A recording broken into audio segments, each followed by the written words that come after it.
नमस्कार. आज आपण एका अशा व्यक्तीबद्दल बोलणार आहोत ना, ज्यांनी एका नाही, दोन नाही, तर अनेक क्षेत्रांमध्ये आपलं नाव कमावलं आहे. चला तर मग जाणून घेऊया त्यांच्या या भन्नाट प्रवासाबद्दल. आता हा प्रश्न ऐकून थोडं आश्चर्य वाटेल. म्हणजे बघा, कुठे प्राचीन भारतीय वैद्यशास्त्र, कुठे कोकणातले आपली लोकदैवतं आणि कुठे थेट युरोपमधली संस्कृती.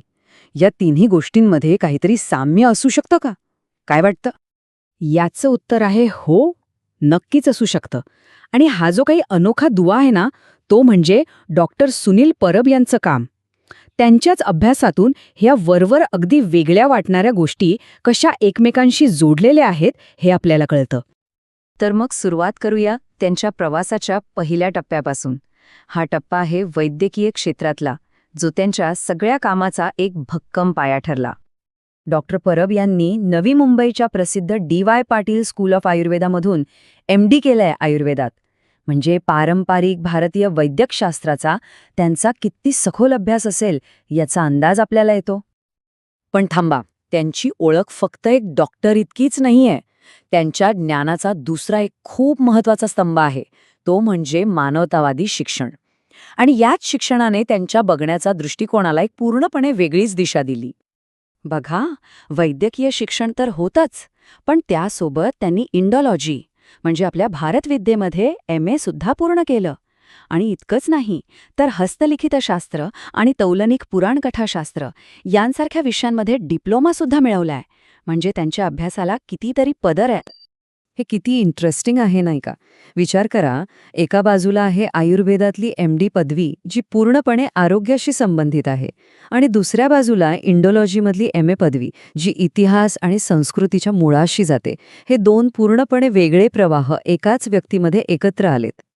मग साहजिकच प्रश्न पडतो की जेव्हा ज्ञानाच्या या दोन वेगवेगळ्या शाखा एकत्र येतात, तेव्हा नेमकं काय घडतं? आणि इथूनच सुरुवात होते त्यांच्या एका अत्यंत वेगळ्या आणि विस्तृत अशा संशोधनाच्या प्रवासाला. तर हे जे काही वैद्यक आणि मानवतावादी ज्ञानाचं अनोखं मिश्रण आहे, ते त्यांना नक्की कोणत्या दिशेने घेऊन गेलं असेल? चला बघूया त्यांच्या संशोधनाचे विषय. आणि इथे बघा, आपल्याला त्या सुरुवातीच्या प्रश्नाचं उत्तर मिळायला लागतं. कुठे कोकणातली लोकदैवतं, तर कुठे थेट युरोपमधली स्थानिक संस्कृती, कुठे हिमालयाचा अभ्यास, तर कुठे थेट मध्य आशियातली महाकाव्य. विचार करा, त्यांच्या संशोधनाचा आवाका किती प्रचंड आहे. सध्या ते सिंधू वेद रिसर्च फाउंडेशनचे संचालक म्हणून जबाबदारी सांभाळत आहेत.